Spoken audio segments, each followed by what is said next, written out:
Pues nadie te ama como yo, pues nadie te ama como yo. Mira la cruz, esa es mi más grande prueba. Nadie te ama como yo. Pues Bienvenidos a Creciendo Juntos en Nuestra Fe Católica, el programa que le ayudará a conocer la riqueza de su fe y a profundizar en su relación personal con Jesucristo en su iglesia. Y ahora con ustedes, el Padre Julián Cardona. nadie te ama como yo. Hermanos y hermanas, tengan todos ustedes muy buenos días. Que gocen en este día tan especial que el Señor nos regala de su presencia, de su amor, de las manifestaciones constantes de su misericordia. En este encuentro que tenemos semana tras semana en torno a su santa palabra, para que juntos sigamos creciendo en nuestra santa fe cristiana católica. Vamos a dar inicio entonces a nuestra celebración matutina de la fe, poniéndonos en las manos de nuestro Dios amoroso. Y para eso decimos en el nombre del Padre, y del Hijo, y del Espíritu Santo. Amén. Bondadoso Señor, queremos agradecerte un día más que nos regalas. Queremos entregarte, Señor, este día que pones en nuestras manos y que queremos también, Señor, nosotros a la vez ponerlo en tus manos para que lo vivas con nosotros. No permitas, Señor, que nos alejemos de ti. No permitas que nos entre el desánimo, la rutina. No permitas que no seamos capaces de apreciar este día que nos regalas, que no entre en nuestra vida el negativismo, el pesimismo, que no haya en nuestro corazón malas influencias, malos sentimientos, malas emociones y motivaciones que nos roben la paz y nos lleven a vivir este día como si fuera una tragedia, una desgracia, cuando en realidad, Señor, es el gran milagro de la vida que nos regalas día tras día. Te entregamos la vida de quienes están cerca de nosotros en este día, de nuestros seres amados, de nuestra familia, de nuestros amigos, nuestros compañeros de trabajo y de estudio. Te entregamos, Señor, de manera especial a aquellos que están cargando una cruz muy pesada para ellos, pero que tú sabes que la pueden cargar y que no la cargan solos, y por eso tú se la has permitido. Los que están cargando la cruz de la enfermedad en su mente, en su cuerpo, aún en su alma. Los que están cargando la cruz de la soledad. Los que están cargando la cruz de la falta de oportunidades por las injusticias que se cometen en este país. Por todas las personas, Señor, que nos escuchan y que tienen su corazón triste, que están oprimidos por alguna preocupación. A aquellas personas, Señor, que están sufriendo de ansiedad, de estrés o de depresión. A todas ellas, Señor, acógelas con tu misericordia, y tú que eres el médico de los cuerpos y de las almas, concédele, Señor, la salud y el sostenimiento espiritual a todas estas personas para que sigan descubriendo cuánto las amas, lo importantes que son ellas para ti, y que puedan, Señor, en la Navidad tener el maravilloso acontecimiento de tu Hijo Jesús naciendo en sus corazones para transformar toda su vida. Amén. En el nombre del Padre, y del Hijo, y del Espíritu Santo. Amén. En este domingo segundo del tiempo del Adviento, de este desierto espiritual en el que nos encontramos, el evangelio que vamos a meditar es el de San Marcos, capítulo 1, versículos del 1 al 8. Este es el principio del evangelio de Jesucristo, Hijo de Dios. En el libro del profeta Isaías está escrito: He aquí que yo envío a mi mensajero delante de ti, a preparar tu camino. Voz del que clama en el desierto: preparen el camino del Señor, enderecen sus senderos. En cumplimiento de esto, apareció en el desierto Juan el Bautista, predicando un bautismo de arrepentimiento para el perdón de los pecados. A él acudían de toda la comarca de Judea, y muchos habitantes de Jerusalén reconocían sus pecados, y él los bautizaba en el Jordán. Juan usaba un vestido de pelo de camello, ceñido con un cinturón de cuero, y se alimentaba de saltamontes y miel silvestre. Proclamaba: ya viene detrás de mí uno que es más poderoso que yo, uno ante quien no merezco ni siquiera inclinarme para desatarle la correa de sus sandalias. Yo los he bautizado a ustedes con agua, pero él los bautizará con el Espíritu Santo. Palabra del Señor. Gloria a ti, Señor Jesús. En este desierto espiritual del tiempo del Adviento, como decíamos, la palabra de Dios sigue siendo la luz para nuestros pasos, para que nosotros sigamos adentrándonos en el misterio de la encarnación de Cristo nuestro Señor. Él, que no conocía pecado, se hizo maldición a causa de nuestros pecados, para que tú y yo tuviéramos la reconciliación con Dios y la promesa de la vida eterna. Jesucristo es nuestra causa de salvación. Por eso el centro de la Navidad es su persona, su misión, su ministerio, su vida, su relación personal, íntima y cercana con todos nosotros. No es la Navidad para que nosotros nos dediquemos a las cosas de este mundo, esperando regalos materiales, preocupados por qué regalos materiales vamos a darle nosotros a los demás. La Navidad es el tiempo especial para meditar y para agradecer el mayor y el más importante de los regalos que hemos recibido nosotros de parte de Dios, que es el milagro de la salvación, el regalo de la salvación a través de su Hijo Jesucristo, nuestro Señor. Y para llegar a contemplar plenamente ese misterio de la Natividad, de la Encarnación, de la Navidad, que celebramos año tras año, es que la Iglesia ha dispuesto este tiempo de preparación, el tiempo del Adviento. Y la clave para nosotros reconocer y descubrir si nos estamos preparando adecuadamente, no solo para el tiempo de la Navidad, sino para vivir nuestra vida como verdaderos cristianos, nos la da hoy el evangelista San Marcos, cuando cita a San Juan Bautista para mostrar la fundamental actitud que tenemos que llevar nosotros en nuestra vida como forma de preparación ante la llegada de Jesús, nuestro Señor. Dice San Marcos que en la proclamación de la palabra, San Juan Bautista invitaba a la conversión, al arrepentimiento. Esa es la actitud fundamental de nosotros como cristianos para preparar nuestro corazón a la llegada de Jesús. La conversión, la metanoia, es decir, el arrepentimiento, no solo en la actitud, sino en el cambio de vida, en el cambio de corazón, para que nosotros seamos capaces de disponer nuestros corazones ya sin pecado para la llegada de Cristo. La conversión que tú y yo necesitamos, el arrepentimiento de nuestros pecados, que comienza con el reconocimiento llenos de humildad de que somos pecadores. Miren cómo en la Santa Misa, cada que nosotros nos ponemos ante la presencia de Dios, nos reconocemos siempre pecadores.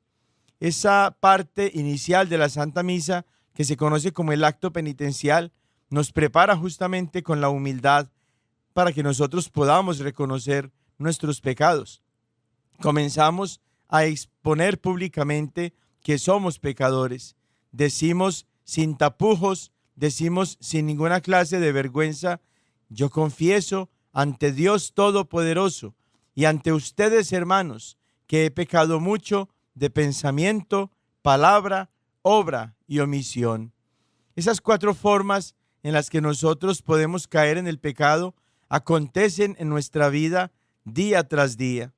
Somos pecadores, necesitamos de la misericordia de Dios, pero para eso necesitamos reconocernos que somos justamente pecadores y necesitamos disponer a través de acciones como esta, disponer nuestros corazones al arrepentimiento y a la conversión. Hay un pasaje que se proclama hoy en la segunda lectura y que nos lo ofrece nuestro primer Papa, San Pedro, en su segunda carta, allá en el capítulo 3, versículos del 8 al 14.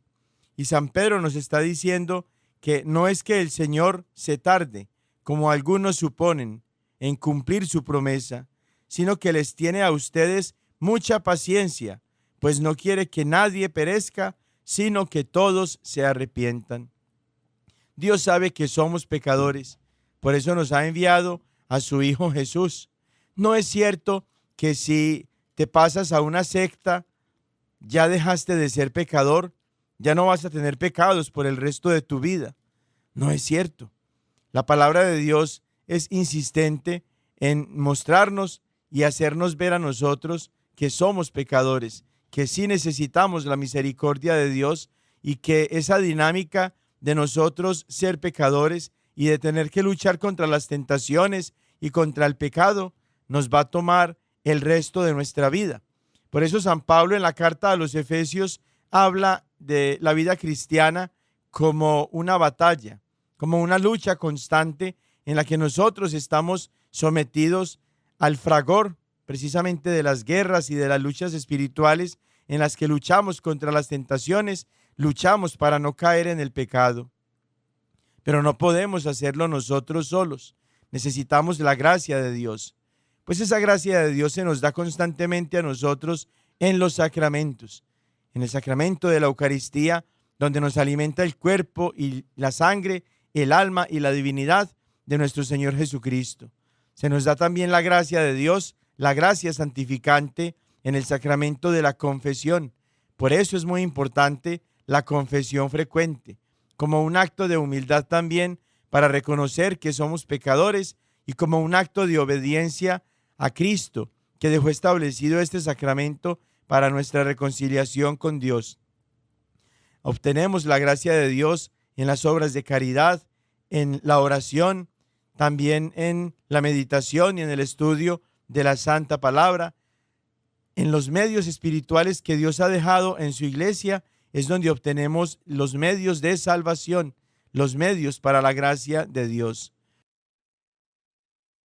Mucho entusiasmo y con mucha conciencia a lo largo de este tiempo del Adviento, para que lleguemos muy bien al tiempo de la Navidad, que podamos experimentar a ese Dios cercano, al Emmanuel, al Dios con nosotros, al niño Jesús que viene del cielo para que tú y yo tengamos vida y la tengamos en abundancia.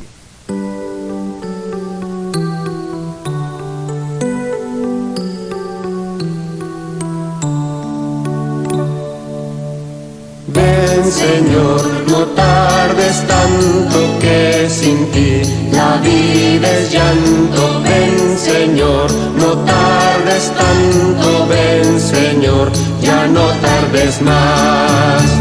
Ven, Señor, no tardes tanto, que sin ti la vida es llanto. Ven, Señor, ya no tardes más.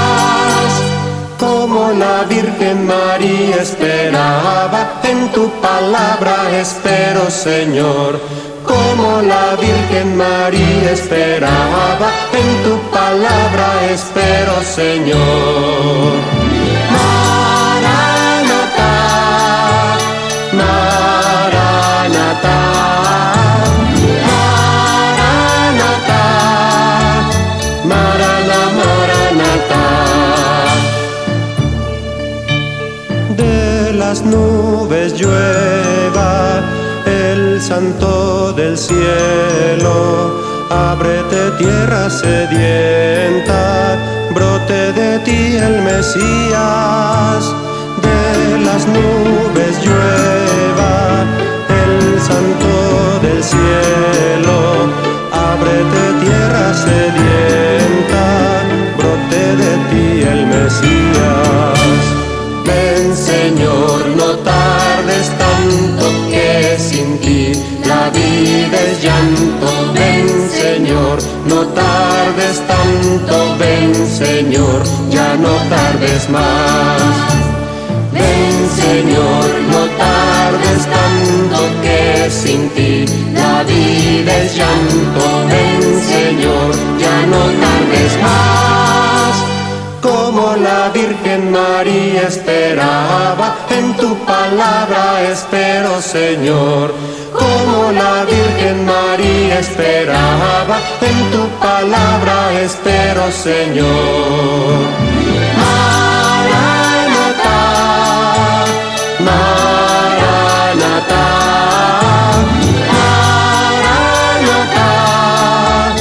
Maranatá, Maranatá.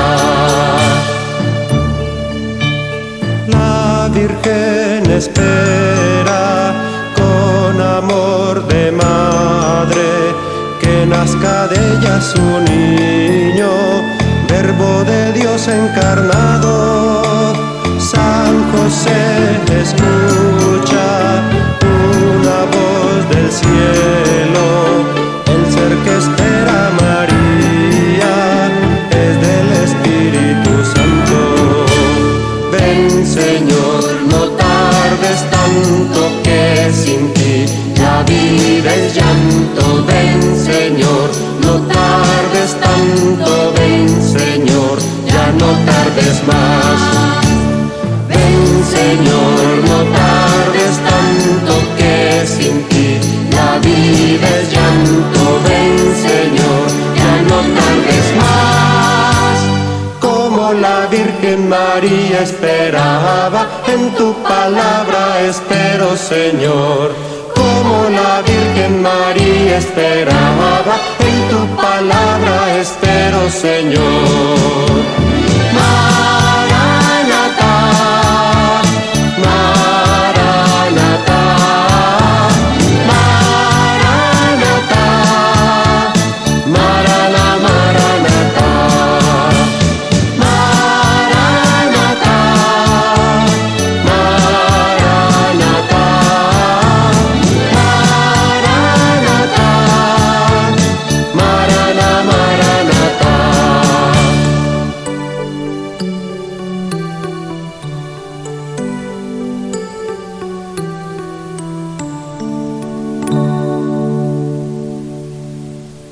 Hemos venido en el transcurso de estas dos catequesis pasadas meditando en un tema muy hermoso que llena de pasión nuestra vida como cristianos católicos.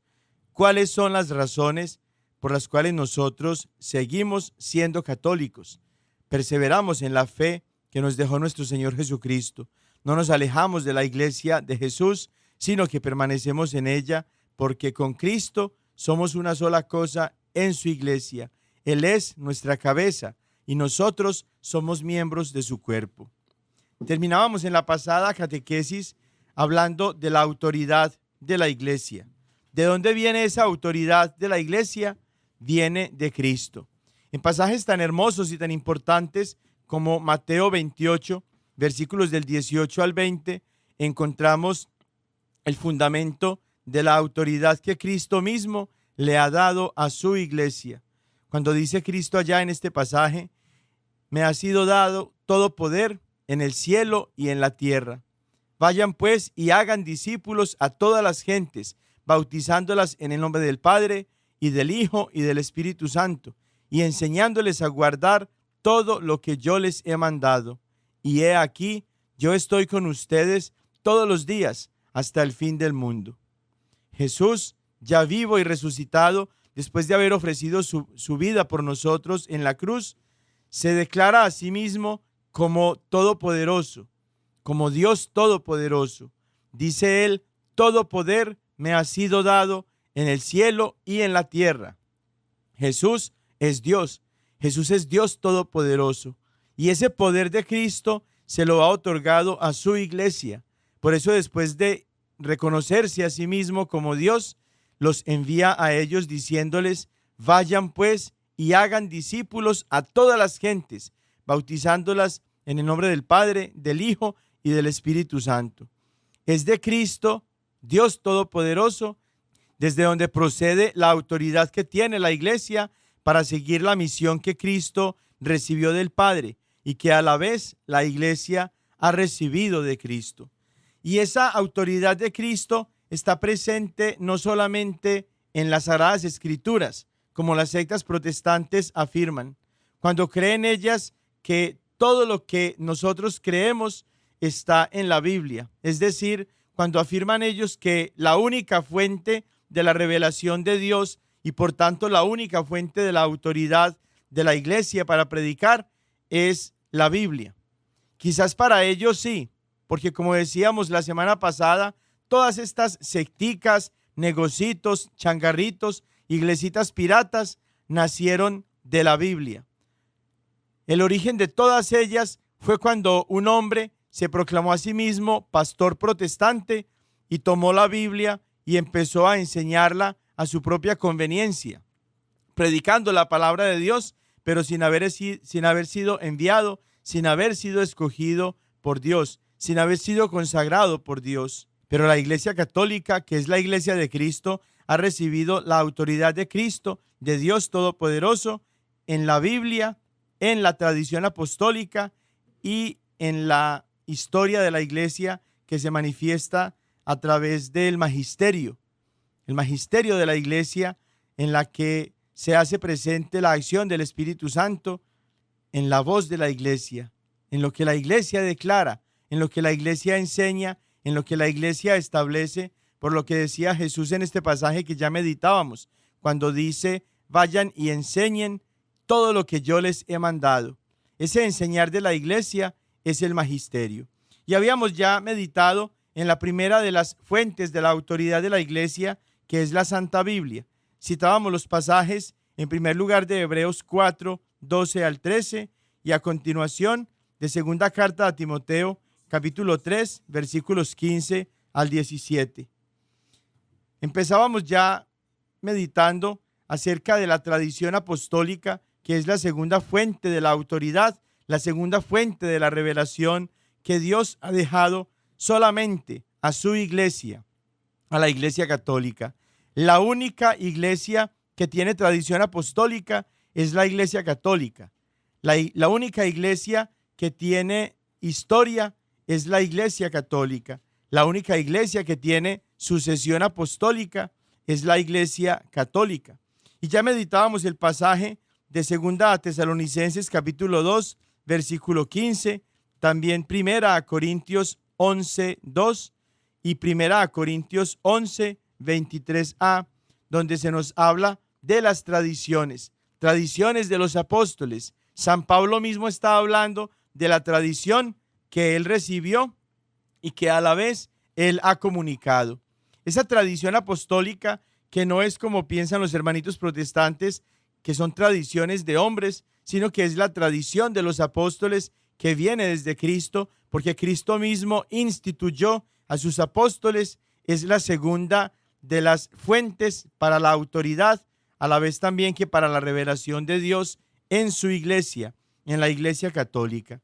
Y San Lucas, en el inicio de su evangelio, nos lo deja muchísimo más claro cuando en el capítulo 1, versículos del 1 al 4, dice San Lucas lo siguiente: puesto que muchos han intentado narrar ordenadamente las cosas que se han verificado entre nosotros, tal como nos las han transmitido los que desde el principio fueron testigos oculares y servidores de la palabra, he decidido yo también, después de haber investigado diligentemente todo desde los orígenes, escribírtelo por su orden, ilustre Teófilo, para que conozcas la solidez de las enseñanzas que has recibido. Aquí San Lucas está integrando tanto la tradición oral, así también como la tradición escrita de quienes han sido testigos oculares de todas estas cosas que han sucedido en torno a la llegada de Cristo, y él mismo se convierte en una fuente oral, a la vez también que escrita, para que nosotros podamos entender y asimilar completamente las enseñanzas que él ha recibido y que a la vez él también nos está transmitiendo. Allí se habla entonces de una tradición no solamente escrita en las Sagradas Escrituras, sino que se habla también de una tradición oral. Los apóstoles con su predicación transmiten también la fe, porque no todo se puso por escrito.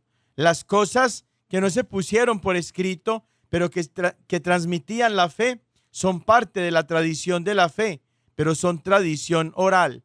Es la tradición oral de los apóstoles. Y esta es también una fuente de la revelación de Dios y es también, por tanto, una fuente de la autoridad de la iglesia que basa no solamente su enseñanza en las Sagradas Escrituras, sino que la basa también en esa tradición ininterrumpida y fiel que desde los apóstoles hasta nuestros días se ha mantenido intacta en la Santa Iglesia de Jesús, en la Iglesia Católica. Y en tercer lugar, la tercera fuente de la inspiración, la tercera fuente de la revelación, la tercera fuente de la autoridad de la Iglesia, que solamente está presente en la Iglesia Católica, es el magisterio, que parte de lo que decíamos, del mandato de Cristo con la autoridad, con el poder que le dio a la Iglesia para que vaya a enseñar todo lo que Jesús nos mandó. Y solamente la plenitud de ese mensaje está presente en la Iglesia. Así también como en Mateo 28, del 18 al 20, que ya meditábamos, podemos también definitivamente meditar en Mateo capítulo 16, versículo 19. A ti te daré las llaves del reino de los cielos. Lo que ates en la tierra quedará atado en el cielo. Lo que desates en la tierra quedará desatado en el cielo. Esta autoridad, este poder inmenso que Cristo le confía a Pedro, hace posible que lo que la iglesia enseña, lo enseñe sin error.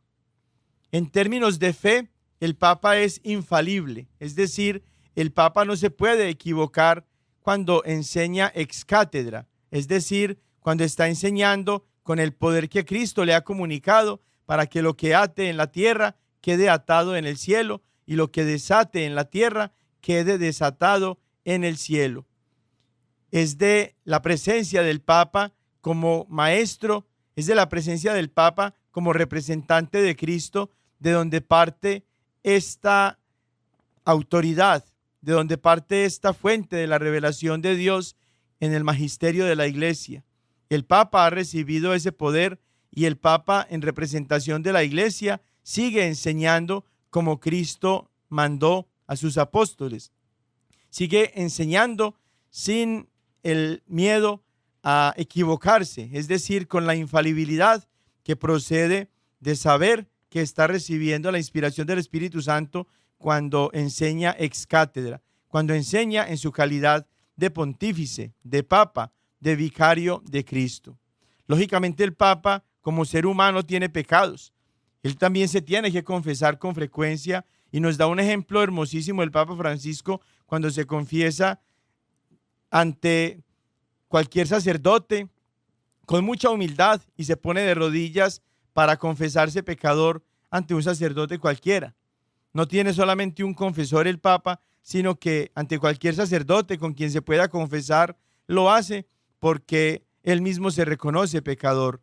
Pero en su oficio de pontífice, en su oficio como Papa, el Papa es infalible. No comete errores cuando define aspectos de nuestra fe cristiana católica porque ha recibido directamente de Dios ese poder. En Lucas capítulo 10, versículo 16, Jesús se está identificando con sus mismos apóstoles cuando ante su ministerio aceptar o rechazar a los apóstoles es aceptar o rechazar a Cristo. Miren cómo lo dice Jesús en Lucas 10, 16. Quien a ustedes escucha, a mí me escucha. Quien a ustedes rechaza, a mí me rechaza. Y quien me rechaza a mí, rechaza al que me ha enviado. Por eso el magisterio de la Iglesia tiene la voz, las enseñanzas de Cristo. La doctrina de Cristo es la misma doctrina, las mismas enseñanzas de la Iglesia, porque Cristo y su Iglesia son una sola cosa. En Hechos de los Apóstoles, capítulo 15, versículos del 22 al 28, encontramos lo siguiente. Entonces decidieron los apóstoles y presbíteros. Acuérdense cuando hablábamos de la sucesión apostólica y de la jerarquía, que hablábamos de los niveles en el sacerdocio de Cristo, que es el de los obispos, los sacerdotes o presbíteros y los diáconos. Pues aquí en el inicio de este pasaje que vamos a leer, Hechos 15, 22, aparecen justamente los obispos, que son los apóstoles, y los presbíteros, que somos los sacerdotes. Entonces decidieron los apóstoles y presbíteros, de acuerdo con toda la iglesia, elegir de entre ellos algunos hombres y enviarles a Antioquía con Pablo y Bernabé. Y estos fueron Judas, llamado Barsabás, y Silas, que eran dirigentes entre los hermanos. Por su medio les enviaron esta carta: los apóstoles y los presbíteros hermanos saludan a los hermanos venidos de la gentilidad que están en Antioquía, en Siria y en Cilicia, habiendo sabido que algunos de entre nosotros, sin mandato nuestro, os han perturbado con sus palabras, trastornando vuestros ánimos, hemos decidido de común acuerdo elegir algunos hombres y enviarlos donde vosotros, juntamente con nuestros queridos Bernabé y Pablo, que son hombres que han entregado su vida a la causa de nuestro Señor Jesucristo. Enviamos pues a Judas y Silas, quienes les expondrán esto mismo de viva voz, que hemos decidido el Espíritu Santo y nosotros no imponerlos más cargas que estas indispensables.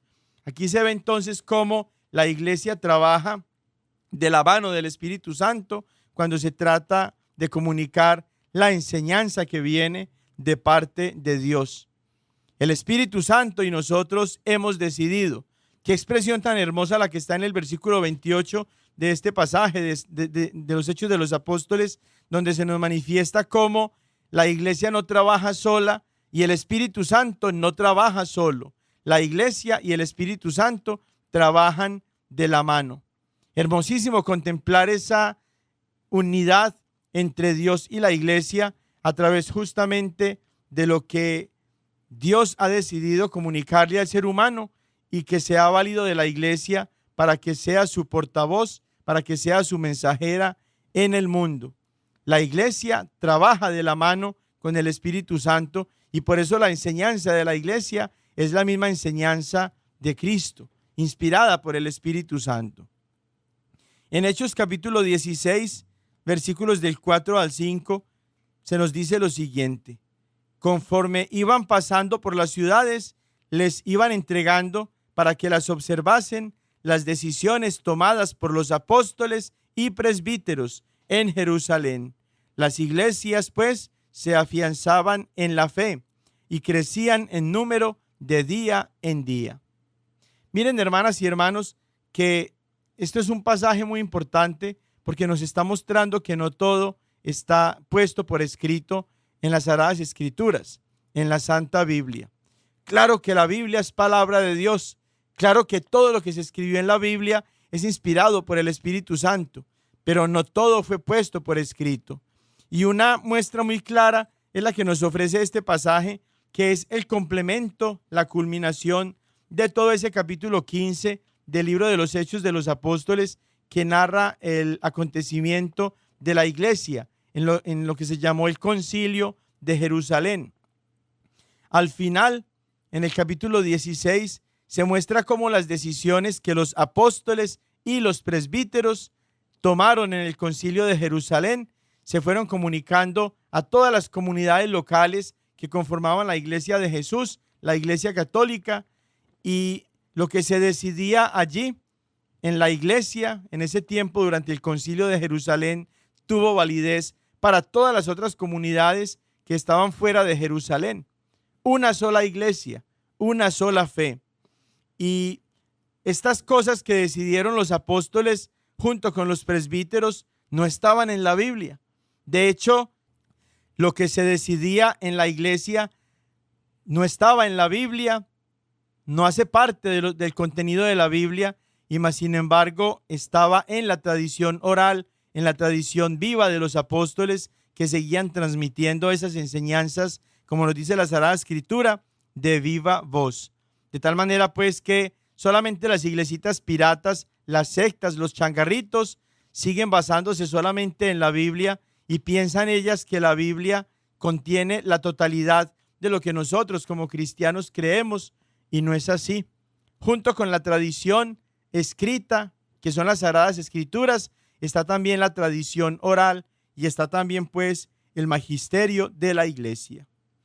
Una séptima razón que nos lleva a nosotros a estar apasionados y enamorados de nuestro ser católicos es que la Iglesia Católica ha recibido la misión de enseñar la verdad y cuidar la sana doctrina. Y pues ya citábamos este pasaje de Mateo 28, versículos del 18 al 20, y ahorita me quiero centrar en los últimos dos versículos, en los versículos 19 y 20, para mirar cómo a la Iglesia y solo a la Iglesia Cristo le otorgó ese mandato de ir a enseñar la verdad para cuidar la sana doctrina. Vayan pues y hagan discípulos a todas las gentes, bautizándolas en el nombre del Padre y del Hijo y del Espíritu Santo, y enseñándoles a guardar todo. Y todo significa todo, Lo que la iglesia ha enseñado es todo. Todo lo que el Señor nos ha mandado. Y he aquí, yo estoy con ustedes todos los días hasta el fin del mundo. La iglesia, los apóstoles, se tomaron en serio esa autoridad, ese mandato de Cristo. Y por eso en Hechos 2:42 se nos dice que los cristianos acudían asiduamente a la enseñanza de los apóstoles, a la comunión, a la fracción del pan y a las oraciones. No acudían asiduamente a las enseñanzas de cualquier persona. No escuchaban a cualquiera. No recibían en su casa a cualquiera. No iban a cualquier reunión llamado culto. No, acudían asiduamente a la enseñanza, pero de los apóstoles. La comunidad cristiana primitiva, la iglesia en sus orígenes, era muy celosa en saber a quién escuchaba. No escuchaban a cualquiera, escuchaban solamente las enseñanzas de los apóstoles. ¿Por qué hay 70,000 sectas protestantes en este tiempo y siguen naciendo muchas más cada día? Porque personas sin escrúpulos siguen escuchando a cualquiera que viene a su puerta con la Biblia y les enseña supuestamente la palabra de Dios. Acogen a cualquiera. No tienen ninguna clase de cuidado ni de precaución a la hora de escuchar doctrinas que no vienen de Cristo, sino que por el solo hecho de que ven a alguien ya llegar con la Biblia, piensan entonces que vienen con la verdad, y no es así. Hay 70,000 grupos bíblicos autoproclamados iglesias cristianas que están cada uno de ellos afirmando tener la verdad, y no hay 70,000 verdades diferentes. Hay una sola verdad, y esa sola verdad está en la iglesia. Está en la iglesia.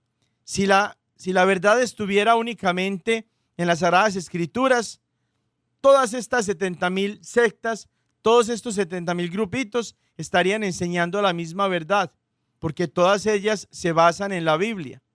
Todas ellas toman la Biblia para su predicación, pero todas ellas enseñan desde la Biblia cosas diferentes. No hay 70,000 verdades, hay una sola verdad. Yo soy el camino, la verdad y la vida. Dice Jesús en Juan 14:6. Hay una sola verdad, que es Cristo nuestro Señor. Luego no hay 70,000 verdades diferentes. Lo que las sectas enseñan son cada una su propia verdad, pero no la verdad de Cristo. No enseñan a Cristo. Por eso no poseen a Cristo. No tienen a Cristo. Y no lo tienen porque no han sido enviados, no han sido congregados por Cristo. Han sido congregados por el falso pastor que se autoproclamó como tal y empezó a enseñar lo que no le fue entregado, lo que no le fue confiado. Por eso la comunidad cristiana primitiva se dedicaba con mucho celo a cuidar que solamente la enseñanza que recibían fuera de los apóstoles. Y así evitar el error de interpretaciones particulares que provoquen discusiones y diversidades. El hecho de que cada uno quiera agarrar una Biblia y salir a enseñar lo que le da la gana provoca mucha confusión, provoca muchas discusiones, muchas diversidades, mucha división. Por eso San Pedro, nuestro primer papa, allá en su segunda carta, en el capítulo 1, versículos del 20 al 21, hablaba de las Sagradas Escrituras como algo que no puede ser interpretado a la ligera ni de manera privada por ninguno, porque es palabra de Dios. Este pasaje no le gusta a los hermanos pastores protestantes porque revela su mala intención y su malicia, porque revela su pecado. Cada uno de ellos ha tomado las Sagradas Escrituras y la ha interpretado a su propia conveniencia, para su propia perdición. Segunda carta de Pedro, capítulo 1, versículos 20 al 21. Pero ante todo, tengan presente que ninguna profecía de la Escritura puede interpretarse por cuenta propia, porque nunca profecía alguna ha venido por voluntad humana, sino que hombres movidos por el Espíritu Santo han hablado de parte de Dios. Miren la claridad de las palabras con las que San Pedro nos está diciendo que ninguna profecía de la Escritura se puede interpretar por cuenta propia. No hay interpretación privada de la Escritura. Solamente el poder de interpretar las Sagradas Escrituras ha sido confiado a la iglesia. ¿A cuál iglesia? A la iglesia de Jesús, a la iglesia católica, a la iglesia que viene desde Jesús, a la iglesia que tiene tradición apostólica, a la iglesia que hizo la Biblia, a la iglesia que tiene el magisterio. Y el mismo San Pedro insiste después en esa misma carta, segunda carta que nos escribió, ya en el capítulo 3, versículo 16. Lo escribe también en todas las cartas cuando habla en ellas de esto. Está hablando de San Pablo.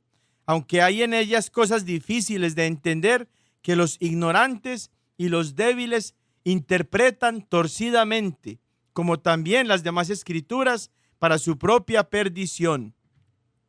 San Pedro está mostrándonos cómo aquellos que interpretan por cuenta propia las Sagradas Escrituras lo hacen torcidamente, porque son ignorantes y débiles en la fe, y no lo hacen para la salvación de ellos y de los que los siguen, como suelen afirmar los pastores protestantes. No, lo hacen para su propia perdición. Muy seria esta advertencia que nos hace San Pedro, invitándonos a que, como la primitiva comunidad cristiana hacía, estemos nosotros muy conscientes de que solo la enseñanza de los apóstoles es la que vamos nosotros a escuchar. Y ojo, porque hay quienes se autoproclaman apóstoles. Nadie los nombró apóstoles, nadie los mandó, porque apóstol significa enviado. Nadie los mandó, nadie les impuso las manos, nadie los consagró. Y más sin embargo aparecen con el título de apóstol o de pastor, profeta, etcétera, y están entonces enseñando no la verdad, sino el error, para su propia perdición.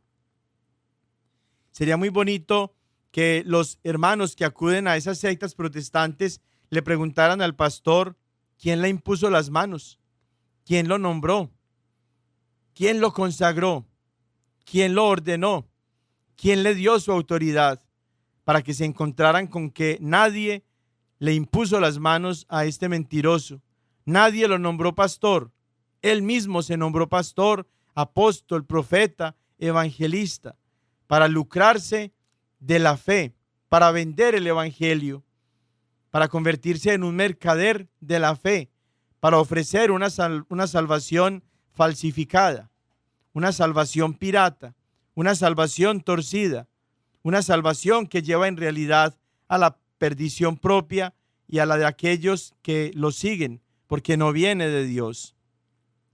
Solamente la Iglesia Católica es, por tanto, la columna y el fundamento de la verdad. Si le preguntan a un pastor protestante dónde está la verdad, va a decir en las Sagradas Escrituras, en la Santa Biblia. Gloria a Jehová, aleluya. Si le preguntan a la Santa Biblia, a las Sagradas Escrituras, ¿dónde está la verdad?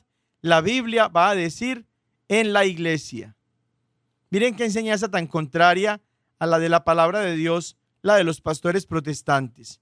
Ellos afirman que la verdad está en la Biblia, pero la Biblia afirma que la verdad está en la iglesia. La iglesia es columna y fundamento de la verdad. Miren cómo lo dice San Pablo, y ustedes pueden tomar nota de este pasaje tan importante. Primera carta a Timoteo, capítulo 3, versículo 15. Pero si tardo, para que sepan cómo hay que portarse en la casa de Dios, que es la iglesia de Dios vivo, columna y fundamento de la verdad. La verdad reside en la iglesia. La plenitud de la verdad está en la iglesia. Por eso en la iglesia católica, nació la Biblia con 73 libros. Por eso la iglesia tiene sucesión apostólica. Por eso la iglesia tiene el magisterio. Por eso la iglesia tiene la tradición oral de los apóstoles que viene desde Cristo, porque los apóstoles escucharon directamente a Cristo y esa enseñanza oral de los apóstoles que complementa a la Santa Biblia ha estado siempre y seguirá estando siempre intacta, ininterrumpida, inalterada en la iglesia. Una octava razón por la que nosotros nos apasionamos con ser católicos y queremos seguir perseverando en nuestro ser católicos es que la Iglesia Católica ha conservado el canon de la Biblia con todos los libros del Antiguo Testamento, 46 libros, no 39, como en las Biblias Reina Valera y en la edición del Nuevo Mundo. En ninguna de estas Biblias protestantes está la plenitud del canon de las Sagradas Escrituras, sino solamente en las Biblias católicas, 46 libros en el Antiguo Testamento, que eran usados desde el principio por los primeros cristianos. Y de la misma manera, fue la Iglesia Católica la que estableció, guiada por el Espíritu Santo, cuáles eran los libros cristianos que eran de inspiración divina, y los compiló, 27 en total, en el Antiguo Testamento. Así entonces, la Iglesia Católica ha mantenido intacta la Santa Biblia tal y como nació en ella misma, en la Iglesia, con 73 libros. Fue en el Concilio de Roma, en el año 382, cuando la Iglesia Católica, bajo la dirección del Papa San Dámaso I, definió el canon bíblico con los libros del Antiguo Testamento de la versión de los 70 o Septuaginta, que era la primera traducción en griego de la ley mosaica o Pentateuco y de los profetas. Esta versión en griego del Antiguo Testamento, llamada Septuaginta, terminó de traducirse a finales del siglo II antes de Cristo e incluía los libros que faltan en las Biblias protestantes: Judith, Tobías, Primera y Segunda de Macabeos, Baruch, Sabiduría y Eclesiástico. Jesús conoció estos libros en esa Biblia Septuaginta, porque esta Biblia terminó de traducirse del hebreo al griego en el siglo II antes de Cristo. Es decir, que antes que Cristo se encarnara en el seno de la Santísima Virgen María, ya esta Biblia estaba siendo utilizada por las comunidades judías, tanto en la diáspora, es decir, todos aquellos que habían sido exiliados de su pueblo, de su tierra, y habían sido pues tomados como esclavos en otros lugares, así también como por la propia comunidad judía que residía en Jerusalén y en sus alrededores. Y cuando Jesús nació, cuando Jesús iba al templo, cuando Jesús iba a la sinagoga, la versión de la Santa Biblia que Jesús conoció fue justamente la versión Septuaginta, que incluía estos 7 libros. Jesús conoció en la Biblia judía estos 7 libros. En la Biblia que Jesús utilizaba, en la Biblia que los discípulos utilizaban, estaban estos 7 libros.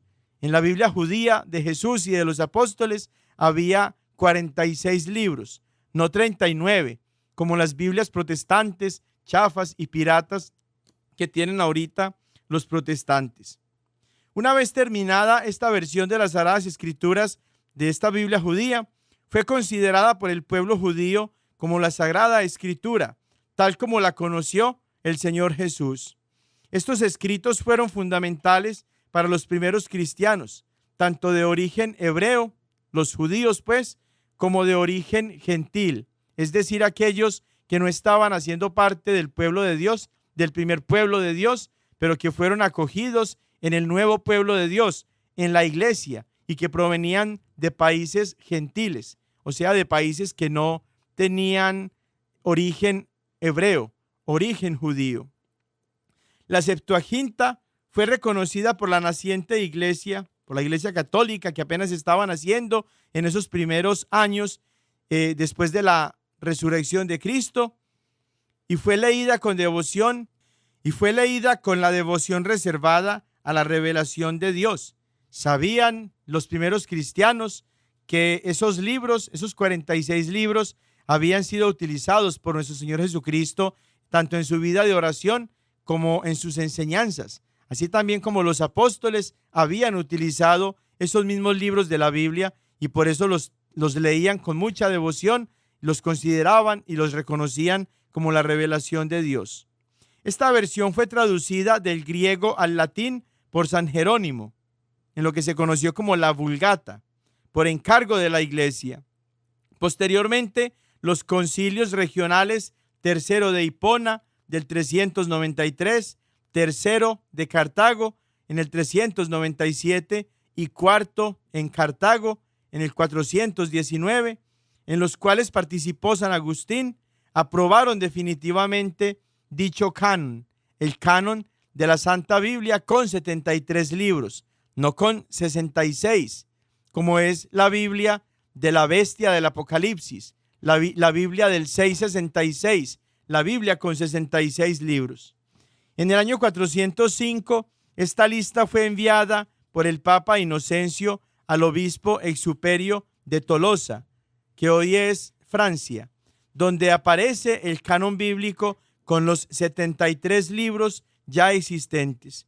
El Concilio de Trento fijó el canon de la Iglesia Católica, declarándolo un dogma. Por eso, los que tienen Biblias con 66 libros no tienen la totalidad de la palabra de Dios. Tienen una Biblia recortada, una Biblia chafa, una Biblia manipulada, y no están en la Iglesia de Jesús porque han decidido recortarle a la palabra de Dios, y hay una maldición muy seria al final del libro del Apocalipsis, donde el apóstol está condenando a aquellos que le quitan a la palabra de Dios, y los protestantes le han quitado 7 libros a la palabra de Dios, y por eso su Biblia no tiene 73 libros, sino que tiene 66. El número de la bestia es 666, y la Biblia de ellos tienen 66 libros. Ya se pueden imaginar ustedes entonces quién inspira la Biblia de los protestantes. No es Dios, es el demonio. Por eso el número 66 es muy cercano al 666 de ellos, como hijos de la bestia, no como hijos de Dios.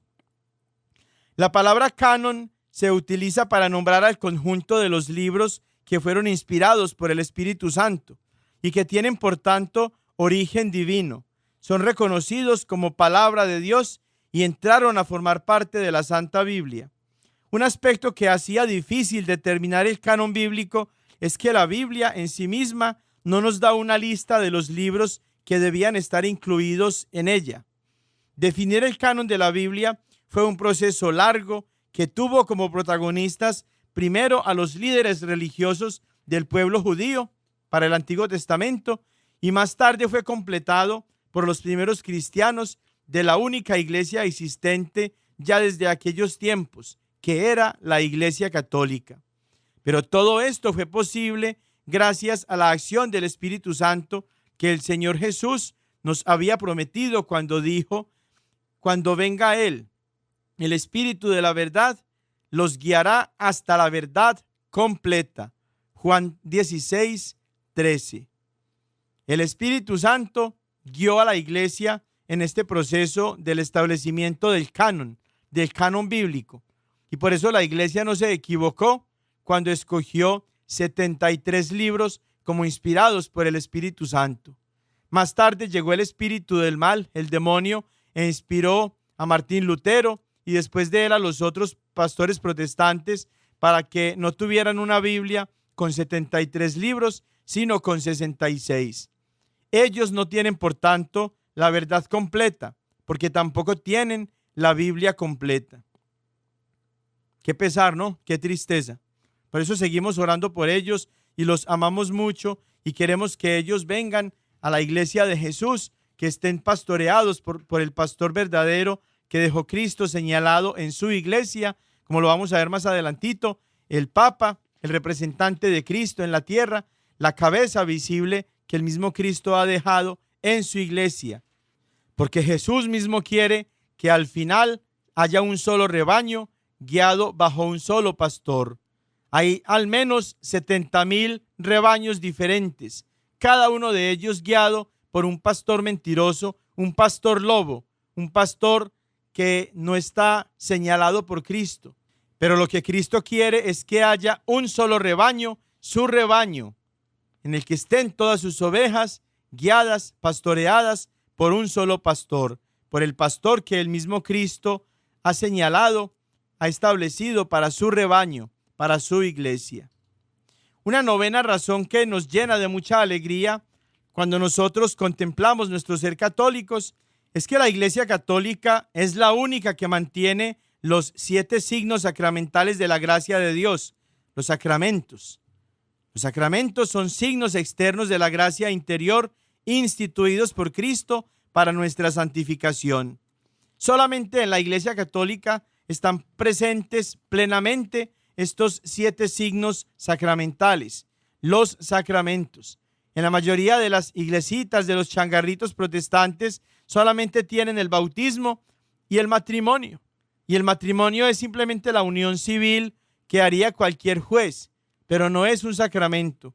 Y el bautismo que tienen ellos no es el bautismo sacramental, es el bautismo de Juan, en el que sumergen a la persona en el agua, como hacía Juan el Bautista.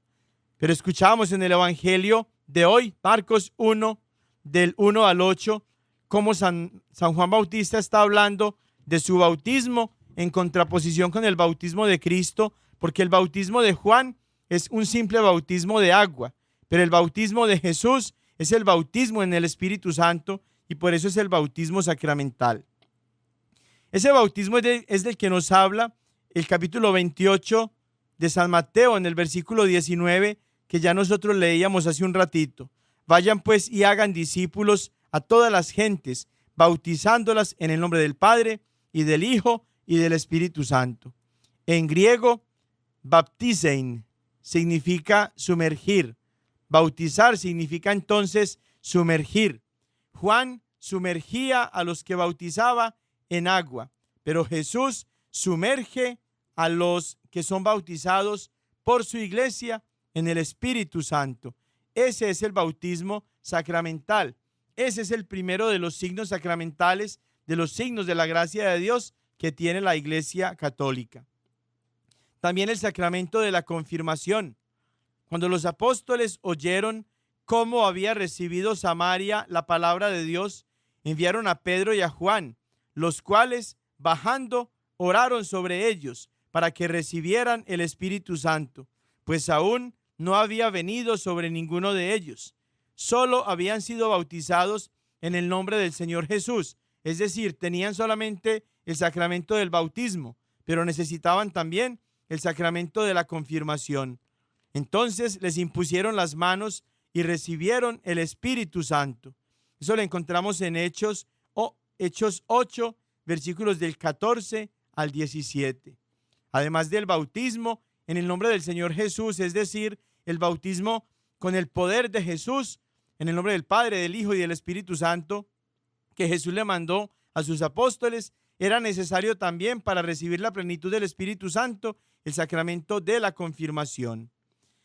En el sacramento de la Eucaristía está presente también el signo de la gracia de Dios, la presencia de Dios con nosotros, la encarnación misma del Hijo de Dios. Mateo 26, del 26 al 28.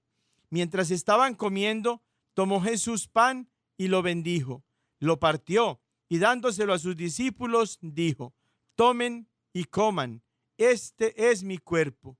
Tomó luego una copa y dadas las gracias, se las dio diciendo: beban todos de ella, porque esta es mi sangre, sangre de la alianza que es derramada por muchos para el perdón de los pecados. Allí están entonces 3 de los sacramentos que otorgan la gracia de Dios, que son signos sacramentales de la gracia de Dios. La próxima semana, si Dios permite, vamos a continuar con esta catequesis. Por lo pronto les deseo una feliz semana llena de muchas bendiciones. Que los bendiga Dios Todopoderoso, Padre, Hijo y Espíritu Santo. Amén. Ven con nosotros al caminar, Santa María, ven. La diócesis de Knoxville y la parroquia de Santo Tomás Apóstol de Lenoir City les agradecemos por habernos acompañado en Creciendo Juntos en Nuestra Fe Católica. Y los invitamos a que nos escuchen la próxima semana por esta misma estación y a la misma hora, para profundizar en lo que significa ser un católico conocedor de su fe. Hasta pronto y que Dios los bendiga.